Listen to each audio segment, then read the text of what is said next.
Quero fazer leitura de um texto conhecido que está em João, no capítulo 13, no versículo de número 30.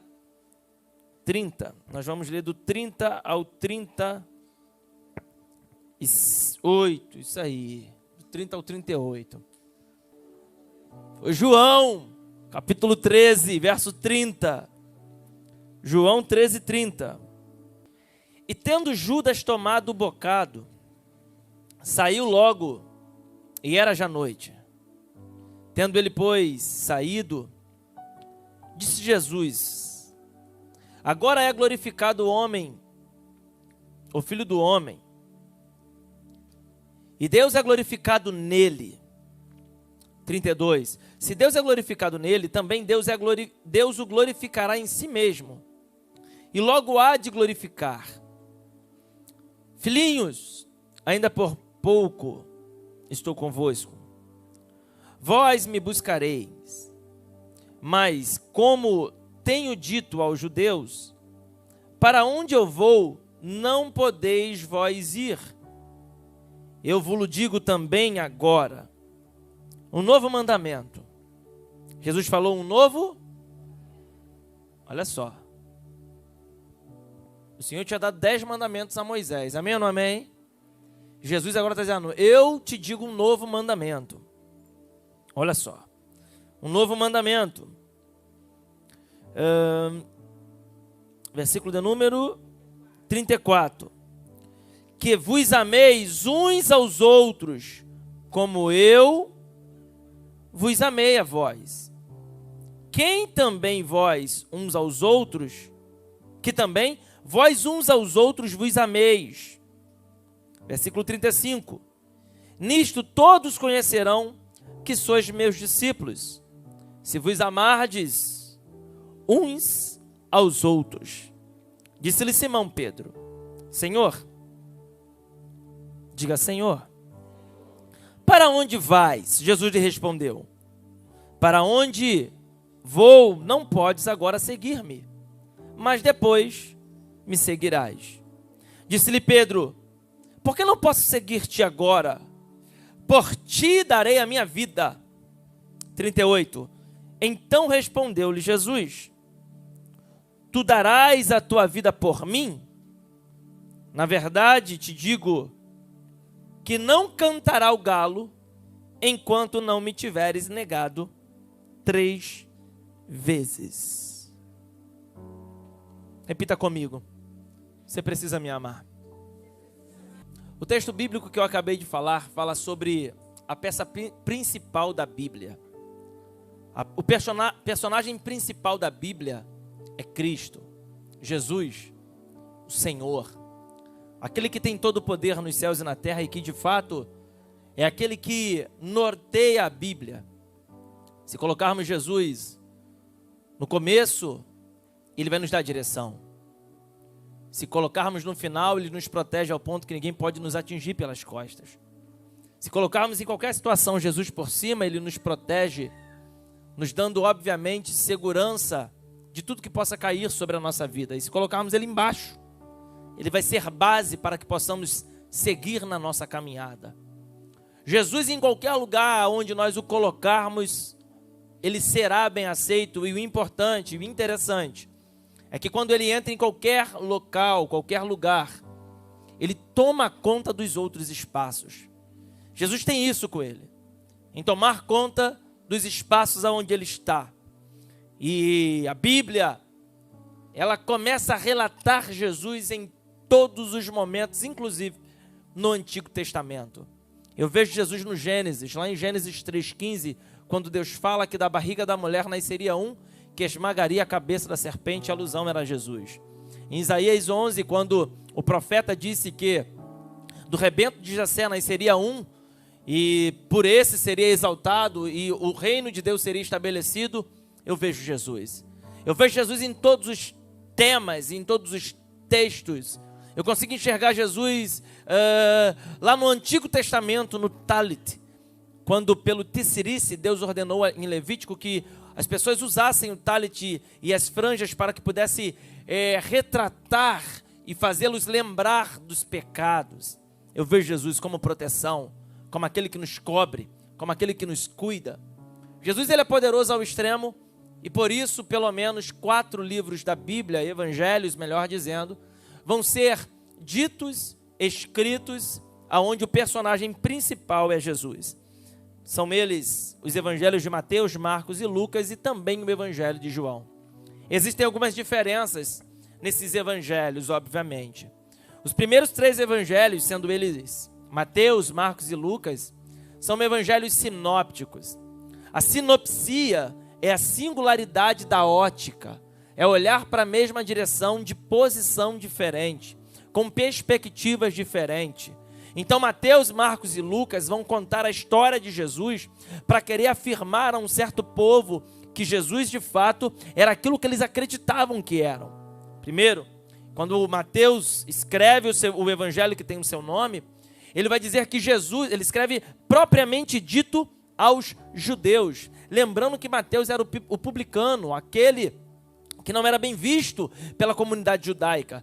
Nós sabemos que por conta dessa má fama que Mateus tinha, muitos dos judeus não gostavam dos publicanos porque eram os que cobravam os impostos de Roma e que de fato eram impostos grandiosíssimos. Mas Mateus vai escrever aos judeus para querer afirmar que Jesus era rei, já que os judeus estavam esperando um rei, esperando um novo reino, esperando uma nova aliança. Mateus, ele vai dizer, olha, eu sei que ele é rei, e ele escreve o evangelho para poder firmar isso. Marcos, quando escreve, ele escreve com a questão de ser destinado àqueles que estão em Roma, aos romanos. Para quê? Para dizer que Jesus era servo. Já que Roma era o maior império da época, onde por 5 séculos ficou no poder, Júlio César era o imperador da época, onde Herodes era aquele que cuidava daquela área do Oriente Médio, precisamente de Israel. Porque agora, enquanto eles querem crescer, mostrar, ovacionar e ressaltar o seu poder bélico, o seu poder de compra, o seu poder de guerra, por que não lembrar das legiões de Roma? Por que não lembrar dos escudos de Roma? Por que não lembrar daqueles que Roma acabavam? Roma na época era o maior império, não tinha um exército no mundo que podia combater Roma, por isso Roma veio tomando todo mundo, ficou, como eu disse pela segunda vez, 5 séculos no poder. E o interessante é que enquanto eles querem priorizar poder, enquanto Roma está priorizando espaço, enquanto Roma está priorizando dinheiro, aleluia, Marcos escreve para falar que Jesus era o servo, na contramão. Vocês querem dinheiro, querem poder, mas eu vos apresento alguém que é servo. E em Marcos nós vamos aprender Jesus falando que o maior não é o que veio para ser servido, maior é aquele que serve, que para ser maior no reino de Deus nós temos que ser o menor. Ele fala sobre isso tudo em Marcos, porque Marcos quer tirar isso que estava entranhando no coração do povo de Deus, aonde o que tinha um carro melhor era porque era o mais abençoado, o que tinha casa melhor era porque era mais abençoada, o que tinha mais dinheiro era que o Deus mais usava. E não era isso, não era nada disso. O que Marcos queria falar era da verdadeira essência do Cristo, do carpinteiro de Nazaré, que estava olhando para a terra, e a Bíblia diz que ele mesmo sendo Deus, não usurpou ser semelhante a Deus, e esvaziando-se da sua glória, oh glória, ele veio à terra e se fez carne, oh glória. Isso daqui é entender o que é Jesus. Jesus, ele não foi fecundado. Eu falei isso de manhã e depois eu fiquei refletindo nessa loucura que eu falei, que é uma realidade. Jesus não foi fecundado como óvulo e espermatozoide e aí teve aquela fecundação. Não! Jesus foi por intermédio da palavra, oh glória. A criação foi em 7 dias, no 7º ele descansa, no 6º ele faz com a mão o boneco que era o Adão, mas os 5 dias em tudo que nós vemos céus, na terra, tudo foi criado pela palavra. Ele dizendo, haja luz e houve, haja separação e houve, haja a erva na terra e houve, haja os animais e houve, tudo pela palavra. E esse João que nós acabamos de ler, ele colabora para esse pensamento quando ele começa a escrita de João, dizendo, ele não fala, e José que conheceu Maria e tiveram um filho, não, ele diz, aleluia, no princípio era o verbo, aleluia, e o verbo era Deus, o verbo era aquele encarnado, e pela palavra ele foi encarnado. Foi o que Deus diz, filho, vai, aleluia, Senhor, exista. Era Deus dizendo, agora ele vai fecundar, agora ele vai viver. E aí a Bíblia vai dizer que o anjo aparece dizendo, e achou-se Maria grávida. Não teve atitude nenhuma terrena, foi uma palavra de Deus, foi um liberar de Deus, foi pela palavra. O verbo se fez carne, e a Bíblia diz, e tudo que foi feito por ele, aleluia, aleluia. E se ele não fizesse nada, nada do que existia poderia existir. Posso levantar a mão para... Você pode levantar a mão para receber isso? O que Deus está dizendo é, ei, hoje é uma noite que Deus está liberando uma palavra ao seu favor. Eu vou liberar isso, eu não sei aonde você precisa, mas o que Deus está dizendo é, eu libero essa palavra ao seu favor, para que aquilo que não existia comece a existir agora. E a gente está esperando Deus fazer, e o que Deus está falando é, eu não vou fazer, só vou falar. Não. A criação de 6 dias, 5 foi só falando. Porque o verbo se fez carne. Sabe qual é a diferença das falas de Deus e de Jesus? Me pergunta quais são. É que Jesus quando fala, acontece. Você não entendeu, eu vou melhorar isso. O que Deus está dizendo para você é, ei, eu libero uma palavra para você essa noite. Vou melhorar para você entender isso aqui. O que Deus está dizendo é, eu libero uma palavra para você essa noite. Eu não sei qual é a palavra que você precisa. Eu não sei como você chegou aqui hoje. Mas o que Deus está dizendo é, a palavra vai ser liberada para você. Exista, materialize, aconteça, palpável, aquilo que é físico, que é real. E Lucas escreve aos gregos. Ninguém mais do que Lucas poderia escrever aos gregos. Primeiro porque ele é médico e ele sabia da ciência. Ele escreve aos gregos para mostrar Jesus como o homem perfeito, já que os gregos eles adoravam essa questão da perfeição. E costumes que nós temos aqui, todos são costumes gregos, como por exemplo ir para a academia, correr, tornear o corpo. Imagina, aí a Grécia pregava aquilo. A Grécia queria levar ao mundo todo a ideia da perfeição. Quem nunca ouviu falar das teses e das teorias de Sócrates, Aristóteles, Pitágoras, Confucius, entre outros, que colaboraram para o crescimento intelectual do estudo da mente. Existem palavras, eu gosto de falar isso daqui, existem palavras de Sócrates que até hoje não foram desvendados, enigmas. E ele viveu cerca de 300 anos antes de Cristo. A Grécia tinha esse poder intelectual avançado. E aí agora, já que eles querem perfeição, Lucas escreve para provar que Jesus também era perfeito. Oh glória! Para provar que Jesus tinha poder. São os evangelhos sinópticos, João não. João não tinha a mesma sinopsia. João não queria contar a história de Jesus, por ser íntimo, e é somente no evangelho de João que nós vamos ver ele falando que era íntimo de Jesus. Ele vai dizer o seguinte, que Jesus era aquele que era Deus. Ele queria provar Jesus como filho de Deus, porque naquele primeiro século existia uma tese grega dizendo que Jesus não poderia ser Deus. Por que eles falavam aquilo? Eu gosto de falar isso aqui, para entendimento. Porque eles acreditavam que a matéria era pecadora e que o Espírito era santo. Então Jesus não poderia ser Deus, porque ele veio na carne humana. Ele veio em carne. Eles esperavam um Deus que do espaço viesse, não sei como, que brotasse, tivesse um clarão e aparecesse um Jesus perfeito. Mas não, ele veio para se cumprir a palavra de Gênesis 3,15, que do ventre da mulher nasceria um. Por quê? Porque se a origem do pecado ou a queda começou com ela, vai ser dela que vai começar os acertos. Não se preocupe, aleluia, que Deus vai fazer valer na sua vida. Pastor, aquilo era maldição, porque a partir de hoje vai ser bênção. Foi de lá que veio o problema, foi aquele bar ali que começou a desgraça. Se preocupa não, aleluia, aquele bar vai virar uma igreja, e lá vai ser lugar de bênção. Eu vim profetizar que em locais de maldição, Deus vai fazer bênção. E o nome dessa tese que existia naquela época pelos gregos era o gnosticismo. O gnosis, do grego, quer dizer entendimento, conhecimento. O gnosticismo era uma espécie de ideologia em pensamentos, onde eles acreditavam isso piamente. Se é carnal, não é de Deus. Se é espiritual, é de Deus. Gente, e mundo espiritual e mundo carnal, eles são muito interligados. Mundo carnal e espiritual é interligado. Então a gente tem que entender que quando agora João vê essa tese, ele falou, não. Então João, ele não quer escrever nem para os gregos, ele não está escrevendo para os gregos, ele não está escrevendo somente para os judeus, ele não está escrevendo somente para os romanos, ele está escrevendo para todos. E aí ele vai fazer 14 afirmações. O Evangelho de João está baseado em 14 afirmações.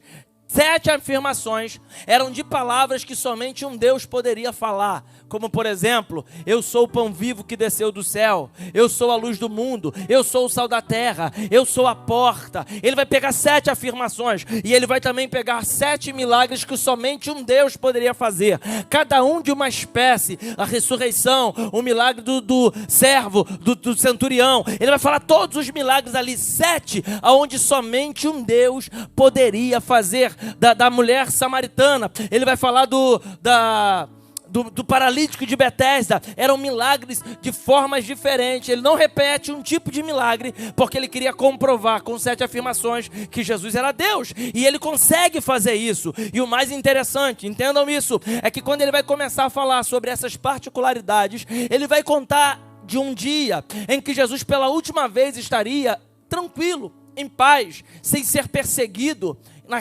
em carne, ainda encarnado no meio dos discípulos. E era no dia da ceia, que a gente conhece como a Santa Ceia. Hoje nós estamos celebrando isso, e foi uma ordem de Jesus, fazer isso daqui de um memorial. O texto vai dizer que naquele dia Jesus, ele reúne todos eles no cenáculo. O cenáculo fica em Jerusalém, precisamente na parte leste, no alto do monte Sião, aonde hoje está lá os restos mortais do túmulo de Davi, e em cima está lá o cenáculo. No cenáculo foi onde aconteceu Atos 2, que estavam todos reunidos, e veio do céu um vento veemente e impetuoso que encheu a casa, e foram vistas línguas repartidas como mosquete de fogo. É o mesmo local, o mesmo cômodo. Eles estão ali assentados, pronto agora para ceiar. E aí Jesus, aleluia, Jesus está lá falando, conversando, no prelúdio da maior mensagem da Bíblia de Jesus. E aí ele vai chegar, e o texto vai dizer que Judas pega um bocado e sai logo daquele lugar, irmãos, e ele sai para poder trair. Aí o 31, coloca para mim, o 31 vai dizer assim, e tendo ele pois saído, tá lá, tendo ele pois saído, disse Jesus, agora é glorificado o Filho do Homem. Por que Jesus falou agora? Sabe por quê? Porque tem gente que não merece nem ouvir as coisas que Jesus tem preparado para a gente. Tem gente que ainda não recebeu a mensagem de Jesus. O sermão de Jesus sobre a ceia só é liberada depois que o traidor sai. Porque o traidor não podia ouvir. Gente, isso aqui é muito interessante. Não tem por que ouvir como vai ser o nosso futuro, se você não quer participar dele. Não tem por que você contar para a gente que não vai estar no teu futuro como será o seu amanhã. Não tem por que também falar dos seus problemas para alguém que não tem autoridade para resolver. Então o que Jesus está dizendo é, já que essa mensagem é para a minha igreja, já que ele é um traidor que quer ir embora e vai se matar, deixa o seguinte, deixa ele ir embora. Para quê? Só para não confundir a mente dele. E o problema de traidor confuso é que confunde quem não é. Não foi que você perdeu, não foi abandono. Eu só tirei da sua vida porque eu queria te revelar coisas que tinha gente que não podia ouvir. Pastor, mas aquela pessoa era boa aqui. Era porque você não conhecia o que Deus conhecia. Você está falando que era porque você só sabia do que ele falava para você. Mas Deus sabia aquilo que ele falava na sua ausência. E o que Deus está dizendo é, eu estou deixando ir para quê? Para que depois que ele vá, eu comece a revelar o que está no meu coração para você. Levanta a mão porque eu vou liberar a palavra. Essa é a semana que Deus vai liberar para você aquilo que você precisa ouvir. Mas primeiro ele vai tirar da sua vida quem não pode ouvir. E vai doer. Vai doer porque é discípulo.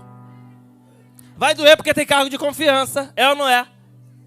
Vai doer porque a pessoa é influente. Vai doer porque você confiou muita coisa nela. Você depositou as expectativas nela. Eu falei isso, irmão. Às vezes a gente se frustra. Sabe por que a doença do século é a depressão? É a frustração? É a síndrome do pânico? São doenças psicossomáticas? Porque a gente coloca expectativa onde Deus não apontou pra gente. A pessoa entrou na igreja, viu a morena, falou, é ela que eu vou casar. Aí vai pro monte, sobe, faz campanha. E Deus não falou nada. Deus falou, não é.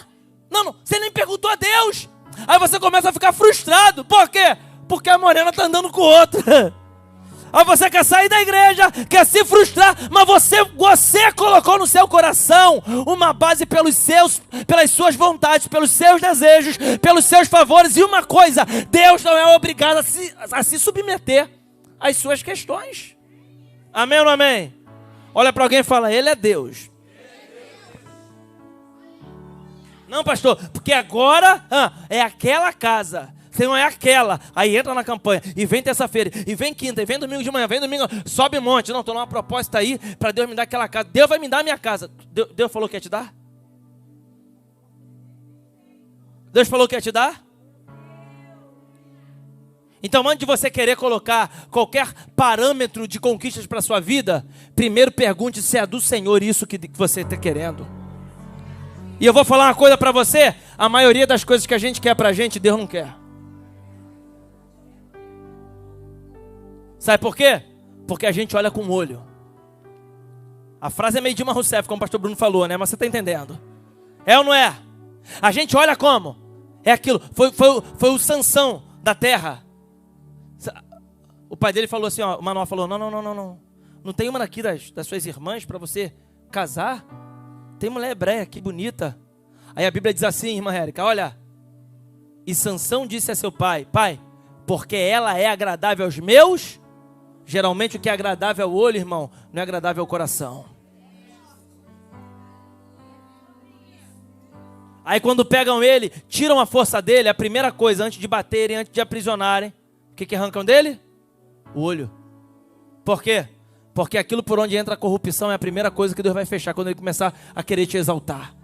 Então às vezes você está assim, ó, Senhor, eu perdi um olho, eu perdi uma porta de emprego, eu perdi um carro, eu perdi uma moto, eu perdi um relacionamento. É o que Deus está dizendo, porque eu queria te consertar, meu filho. Era isso que trazia destruição para você. Então deixa aí. Porque depois que ele sair eu falo. Está aqui no texto. Tendo ele, pois, saído, disse Jesus, agora é glorificado. Em outras palavras, eu não vou ser glorificado no meio de gente traidora. Tem gente que é tão ruim, irmão, que ele não pode nem sentar na tua mesa para beber o café que você vai dar para ele. Eu sei que é difícil você ouvir isso. Hein? Não, calma aí. Calma, deixa ele ir, filho. Deixa aí. Olha para alguém e fala assim, deixa aí. Fala, soma ou some. Tem meu livro aí, R$20, de soma ou some, se você quiser. Fala, soma ou some, irmão. Deixa aí. Pastor, mas eu vou ficar com depressão. Vai nada, minha filha. Você tá aí, tá de pé, levanta. Bota um colete nesse cabelo, bota uma maquiagem. Sobe no salto e vai. Você precisa de Deus. Não, ela não me larga porque eu banco ela. Banca nada. Irmão, uma mulher determinada vale mais do que um homem. Estou falando de verdade isso aqui. Irmão, pega uma mulher determinada de verdade para você ver se fica nada. Não, pastor, é porque... Não, pastor, ela não vai me largar porque eu dou dinheiro para ela. Dá nada. Irmão, esquece. Esquece. O que Deus está dizendo para você é... Hoje é dia de eu te libertar dessas prisões que tem te prendido em situações que não é de Deus. Eu vim liberar essa palavra, deixa embora, e depois o nome do Senhor vai ser glorificado. Deixa aí. Vai. Levanta a mão e fala, vai, miséria. Deixa aí. Nosso problema é querer manter quem quer ir embora, que aí vai. Você não precisa ficar se humilhando para ninguém não, irmão, que aí vai. Deixa solto. Se for e não voltar, porque nunca foi teu. Mas o que é teu, irmão? Tem um louvor que diz, já estive em outros lugares, mas não há melhor lugar do que estar na casa do Senhor. Davi vai dizer o seguinte, aleluia, que eu possa habitar na casa do Senhor por longos anos, porque um dia na tua casa vale mais do que 1000 lá fora. Por isso que os outros não entendem. Você sai de uma vigília, vem para o culto, sai do culto, vem para o outro de noite, amanhã, 7 da manhã, sexto já está aqui na oração, 7 está na live, de tarde Por quê? Porque quanto mais a gente bebe dessa fonte, mais sede dá. Quem é assim também? Insaciável. Insaciável, diga assim, insaciável. Se não tiver que ir, deixa aí. E aí o nome do Senhor vai ser glorificado. Cristo glorificou a Deus, está aqui, ó. Agora é glorificado o Filho do Homem e Deus é glorificado nele. O Filho do Homem está sendo glorificado e Deus está sendo glorificado nele. Tem coisas que Deus faz na gente para que Ele venha a ser glorificado na nossa vida. Eu estava vendo lá, quando eu fui na casa, no galpão novo do pastor Luiz e da pastora Nilda, e eles me contando, ó pastor, esse homem aqui do lado queria pagar mais à vista, o outro lá também estava doido, querendo comprar, nós pagamos, não foi à vista, Deus deu um negócio lá, fez um negócio, e aí nós pagamos menos. Aí eu fiquei pensando assim, eu falei, mano, Deus faz um negócio. Aí ela falou, mas eu liguei para ela e falei, e aí guerreira, mulher de Deus? Eu falei, como? Aí Deus começou a falar, sabe por que deu certo? Porque botou o meu nome. Já não era mais RM. Era RM/Jesus. Tem coisa que vai acontecer na nossa vida, sabe por quê? Porque Deus vai ser glorificado através da nossa vida. Tem coisa que Deus vai fazer essa semana em você, aleluia, não é porque você é bonitinho igual o pastor da igreja não, sabe por quê? É porque Deus tem coisa grande para você e o nome dele vai ser glorificado. Não é sobre nós, é sobre ele. Está aqui, não é isso aqui? A glória é glorificada, o Filho do Homem. Quem é o Filho do Homem? Diga Jesus. Jesus é glorificado e Deus é glorificado nele. Então quando os filhos de Deus são glorificados, Deus é glorificado através dos filhos de Deus. É a tua vizinha que não entende, tu na crise prosperando, ó glória. Ela desesperada, aleluia, como é que vai ser? E você fazendo um churrasco, picanha, ó glória. Ó glória, aleluia. Tua barriga até cresceu na crise, era para diminuir, cresceu. Dá para entender? Hein? Não dá, irmão. E outra coisa, entenda que nem todo mundo está pronto para ver o seu crescimento, tá? Tem gente que suporta a tua derrota, mas não suporta a sua vitória. Ó, tem gente que quando cair vai aparecer um monte para ajudar, é ou não é? Isso é fácil, tá? Difícil é estar lá para comemorar no dia do culto de ações de graça. Com bolo Guaraná, Guaraná não, Coca-Cola, irmão, ô glória. Nada de quate, sai pra lá, ô glória, é Coca-Cola e Antártica, irmão. Isso, e entregando para os servos de Deus. Quate só na cantina das guerreiras. Ô glória. Olha para alguém e fala assim, Deus vai ser glorificado através da minha vida, tá? Fala assim, Deus vai ser glorificado através da minha vida. Ei, Deus vai te fazer crescer, porque se você crescer, as pessoas vão saber que foi Deus que fez em você. Lá no teu trabalho vai ter promoção, aleluia. E essa promoção, de repente, não é nem muito pela sua capacidade. É porque em tudo que você faz, você coloca o nome de Deus, ô glória. É serva de Deus, posta a coisa de Deus. E outra, além de postar, ainda além de falar, tem atitude de serva de Deus. Tem isso também. Adianta falar que é de Deus e ficar lá no... jogando... Vigia. Sou de Deus, mas vai se tratar garoto. Não tem como. Tô na praia e outra coisa, irmão. Foto de biquíni não combina com o versículo bíblico. Escolhe. É ou não é? Ou põe a foto de biquíni ou põe o versículo bíblico. Os dois não tem como, irmão. Tem que definir o que você quer ser. Amém ou não amém? Olha pro lado e fala, disfarça que senão eu vou achar que é contigo. Dá uma de espiritual. Nessa hora tu entra, Caio. Hein? Oh, glória. 32. Se Deus é glorificado nele, também Deus é glorificado em si. Pastor, eu não vou para a igreja glorificar. Não tem problema não. Está aqui. Ele é glorificado nele. Irmãos, ninguém aqui na terra pode oferecer para Deus aquilo que ele já não tem. Te conflitou, né? Hein? Porque a Bíblia vai dizer que lá no céu existem anjos falando santo, santo, santo. Em inglês, holy, holy, holy. Em hebraico, kadosh, kadosh, kadosh. Estão falando isso lá, em todo momento. Pastor, mas eu não vou glorificar. Irmão, amém. Então ele está sendo glorificado. Ele é glorificado em si mesmo. Você não quer? Pode gastar com prostituta. Pode gastar com bebida. Pode fazer isso, o dinheiro é seu, você trabalhou. Mas mesmo assim, ele continua sendo Deus. Você pode declarar isso, diga ele continua sendo Deus. Então, a gente aprende que quando o Senhor, quando ele começa a glorificar as pessoas, fazer com que as pessoas possam ser glorificadas como está no texto, ele também se glorifica em si mesmo. Deus tem prazer em exaltar filho. Amém ou não amém? Repita isso para ficar gravado. Fala assim, Deus tem prazer em exaltar filho. Se você é filho essa semana, você vai ser exaltado pelo Senhor. Tem alguém que crê nessa palavra profética aqui nessa noite? Fala assim, eu recebo. Se você é filho, Deus vai ser glorificado através da sua vida. Aí ele vai falar, olha só que ele vai falar no 34. Um novo mandamento eu vos dou. Então ele dá um novo mandamento.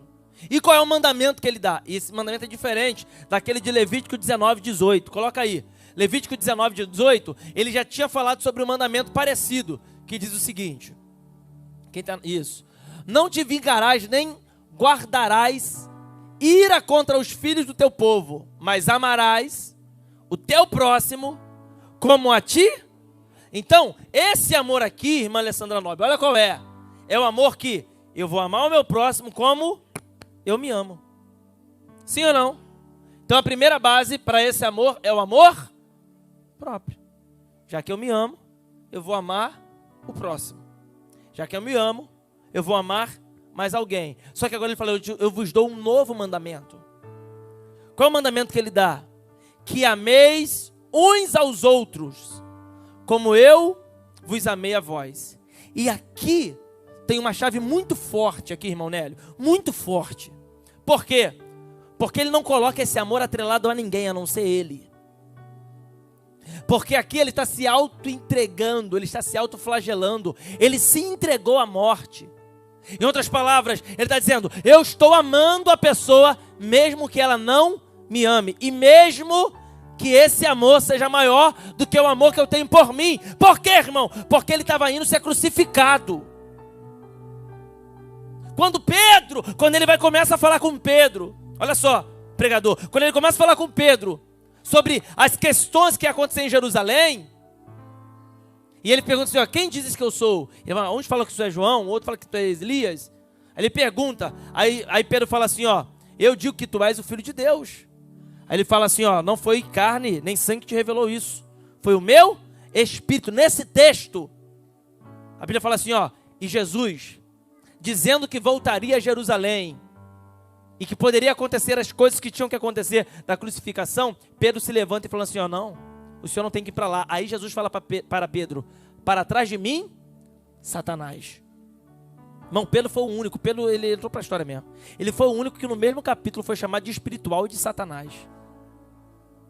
Conhece gente oscilante assim? Que é crente na hora do culto, mas quando acaba o culto na internet é o demônio? Conhece gente que dá lugar para Deus, mas daqui a pouco já está dá lugar aqui no coisa. Vai lá para a cantina arrumar problema. Não, meu Deus, não tá adiantando nada. Você tem que decidir se você é espiritual ou se você é a pessoa demoníaca. Pedro era assim, oscilante, impulsivo. E nessa hora, quando Pedro fala, não, o senhor não vai para lá. Olha o que ele está dizendo, para trás de mim está Satanás. Tudo que tiver de acontecer, vai acontecer. Em outras palavras, eu vou deixar acontecer o que tem que ser feito. Mirra, o que Jesus estava dizendo é, eu vou me sacrificar, eu vou me entregar. Como uma ovelha muda, ele seguiu ao matadouro. Ele se entregou. Jesus, a morte não venceu Jesus. O Lênin canta isso. A gente pode até cantar no final do culto isso aqui. A morte não venceu Jesus. Jesus se entregou à morte. Porque o salário do pecado é mas ele não tem pecado, então a morte não poderia. Irmãos, se Jesus não se entrega à morte naquela cruz, até hoje, 2023 anos depois, ele estava lá na cruz ainda. Estava lá porque a morte não podia acabar com ele. Por isso que ele fala, Senhor, na sua mão eu entrego o meu espírito. Ele se entrega. Então repare que aqui o primeiro mandamento de Levítico 19, 18 fala, ama o próximo como a ti mesmo. Esse é maior. Por quê? Porque ele não se ama para que o amor dele prevaleça na vida do outro. Seria capaz de se anular para que o nome do Senhor fosse glorificado na vida de alguém? E se Deus hoje falar com você, olha, eu quero que você sofra danos para que alguém seja prevalecido, como fez com Jonas. Vai pregar em Nínive, não vou, vai, não vou, vai, não vou, não vai não, então tá bom. Vai, a baleia, pum, olha o problema, 3 dias, voltou para a praia de novo, agora vai para de novo, aí ele foi para Nínive. Aí quando ele chegou lá, qual a palavra? Fala que eu vou destruir a cidade. Ele nem queria ir, aí ele vai e prega. A mensagem mais medíocre da Bíblia é de Jonas. Assim diz o Senhor. O Senhor destruirá essa cidade. E ele subiu para esperar, porque Deus falou com ele. Ele nem queria ir. Aí ele está lá olhando e Deus destrói? Não destrói. Então a mensagem mais medíocre da Bíblia tem o maior efeito, porque toda a cidade de Nínive se converteu. Me pergunta por quê? Não é na tua capacidade, é na de Deus. Posso falar? Posso falar uma coisa para você aqui em nome de Jesus? Deus não tem problema nenhum em frustrar os nossos planos para que o plano dele possa prevalecer. Por isso que Jonas pediu a morte. Pastor, o senhor falou isso aqui no coisa. Por isso que ele pediu a morte. Por que ele pediu? Ele já não queria ir. Deus força ele ir. Chega lá, ele fala o que Deus manda ele falar e não acontece. Como assim, sou um falso profeta? Em outras palavras, eu não estou preocupado com o profeta. Por quê? O dono do profeta cuida do profeta. Então haverão frustrações em quem tem ministério. Não se preocupa não, que Deus vai cuidar de você. Mas o povo que está... Irmão, porque sempre vai ser sobre o povo. Amai-vos uns aos outros. Em outras palavras, ei, eu vou hoje me entregar à morte para que o meu amor possa prevalecer sobre a vida de alguém. Aí o texto vai falar que ele faz isso, que é o novo mandamento. Diga, o novo mandamento. E esse mandamento foi dito por Jesus. Ele se anula para que o amor dele possa externar aos seus discípulos. Com o propósito que, depois que Judas sai para fazer o que tem que fazer, e ele entrega essa mensagem, Judas vai voltar no Getsemane. Eles estavam orando no Getsemane. Diga, Getsemane. Em hebraico, Getsemane. Esquece tudo. Igreja top. Getsemane, que quer dizer prensa de óleo. Eu estive lá. Lá foi o lugar onde eu queimei aquela bandeira com os pedidos de oração da igreja. Quem lembra? Quem lembra? Nós vamos em Israel ano que vem, irmão. Fala, vamos para Israel, irmão. Nisso todos conhecerão que sois meus discípulos. Irmão, no Getsemane, Jesus está orando. Quem aparece lá? Quem é que aparece? Judas. Judas com o exército, com parte do exército romano. E aí ele entrega Jesus com o quê? Quem sabe? Diga assim, com um beijo. Tem até cena, coloca a cena do filme aí. Aquela cena da ceia. Jesus está orando no meio do Getsemane. E Judas vem e entrega Jesus com um beijo. Jesus olha para Judas. E sabe o que ele fala nessa parte aí, ó. Olha lá, ó. Eu fui nesse lugar, exatamente assim. Esse filme não perde nada de realidade do que é o Getsemane. Eu acredito que seja até gravado lá isso. Pode até aumentar o brilho do telão. Aí sabe o que ele faz? Quando ele entrega, Jesus olha para Judas e o que ele fala? Meu amigo. A cena é forte, né? Ele fala, meu amigo. Por quê? Jesus está amando o traidor, mesmo o traidor tendo o traído. Hein? Olha lá, aí Judas chegando. Com Malcom, com o exército, e ali quando ele já é preso. Esse é o momento, pode travar aí. Pode parar, isso. Ele ama o traidor, mesmo o traidor já tendo o... Não ama o próximo como a ti mesmo. Porque às vezes para eu me amar, o amor próprio vai fazer eu interromper algumas relações com outras pessoas, sim ou não? Sim ou não? Se uma pessoa faz mal para mim, vamos lá, entendimento da terra, com amor próprio, eu tenho que manter relacionamento com aquela pessoa? Amor próprio, sim ou não? Mas eu vos dou um novo mandamento. Amais uns aos outros, inclusive o traidor. Por quê? Porque a lepra que estava no coração de Judas não tinha tocado no coração de Jesus. O bem sempre vai prevalecer contra o mal, irmão. E se você começar a ter atitudes diferentes porque as pessoas fizeram com você, a verdade é que você já tinha esse sentimento dentro da tua alma. Quem é bom não deixa de ser por conta de pessoas ruins. Quem é puro não perde a pureza por causa de pessoas maldosas. Quem é espiritual não deixa de ser espiritual por causa de gente carnal. Quem é de verdade não deixa de ser verdadeiro por causa de gente mentirosa. Ama Ele. Amai-vos uns aos outros, ainda que você sofra. Ama. Esse é o mandamento. Isso dói, hein? Traidor. Não é traidor. É meu amigo. Jesus falou para Judas depois, amigo, e abraçou. Aí Pedro vai, Senhor, tá aqui, vamos ler o texto. Vamos ler o texto, está nesse mesmo texto.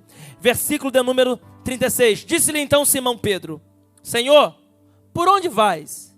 Jesus lhe respondeu, para onde eu vou, não podes agora seguir-me, mas depois me seguirás. Então tem coisas que hoje você não recebe de Deus. Mas calma, porque a sua hora vai chegar. Irmão, qual é o maior prêmio da nossa carreira? Paulo vai falar sobre isso. É a coroa incorruptível, pastor. Tem vitórias que hoje a gente não recebe. Mas calma, não desista não. A hora certa vai chegar, irmão. A gente está no caminho certo.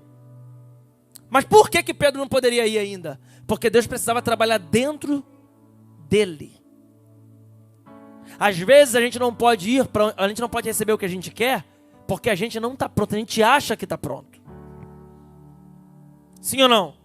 Então não está pronto. Aí toda vez que a gente entra em conflito, fala assim, não, eu estou. Aí Deus vai e mostra. Porque Pedro vai falar assim, ó, lá no 36, 37, disse-lhe Pedro, por que não posso seguir-te agora? Por ti darei a minha vida. Olha o que o Pedrão falou. Eu morro pelo Senhor. Morro pelo Senhor, darei a minha vida. Era uma noite de sexta-feira. Olha o que o Senhor falou para ele. Lá no 36, lá no 37 ainda. 38. Respondeu-lhe Jesus, tu darás a tua vida por mim? Na verdade te digo, que não cantará o galo enquanto não me tivesse negado 3 vezes. Em outras palavras, você não é capaz de morrer por mim. Só que depois, Rafael, você ouviu isso de manhã, mas isso aqui é muito interessante. Pedro não era capaz de morrer por Jesus ali, tanto que não foi. Quando descobriram ele, você não andava, não, eu não. Aí negou Jesus 3 vezes, sim ou não?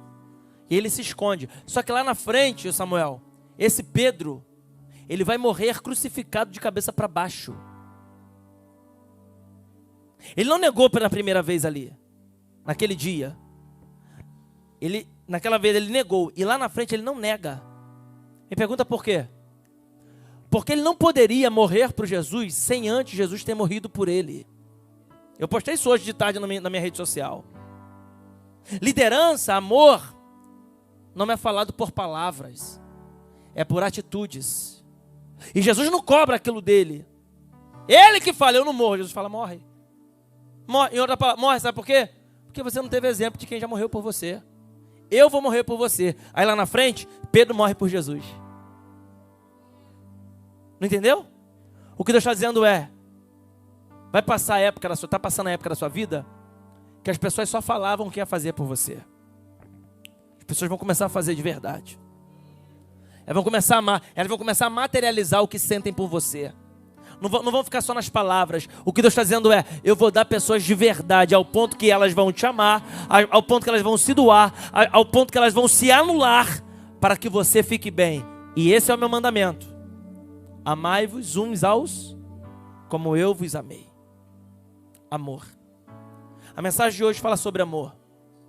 E esse amor que Jesus teve por Pedro, foi o amor que fez Pedro tomar posse da maior, diga maior instituição e posição que naquela época alguém poderia ter. Porque Pedro primeiro ele nega, Jesus aparece no corpo ressurreto, depois Jesus aparece, chama Pedro, tem todo aquele processo em que Jesus aparece por 16 vezes no meio deles, e ele sobe, e ele fala, digo que tu és pedra. Tinha falado isso lá atrás, naquele texto, para trás de mim, Satanás. Ele falou que ele era pedra. E aí Pedro é comissionado a ser o primeiro pastor da igreja primitiva. É o Pedro traidor. É o Pedro que abandona. É o Pedro que deixou de lado o Senhor, que abandonou o barco. Só que Jesus está sempre capaz de nos dar oportunidades que nós não merecíamos para sermos aquilo que nós não devíamos, não poderíamos, por causa de um único componente. Me pergunta qual? O amor. Porque Ele nos amou. Porque Ele te amou. Você não merece, mas eu te amo, toma. Você não deveria ser traidor, mas eu te amo, toma. Amai-vos uns aos outros. Ele ama o traidor, ele ama o que abandona, ele ama o que nega, ele ama o que peca, ele ama o que prostitui, ele ama o que usa droga, ele ama o que bebe. Porque Ele é amor. Ele é amor, Deus é amor.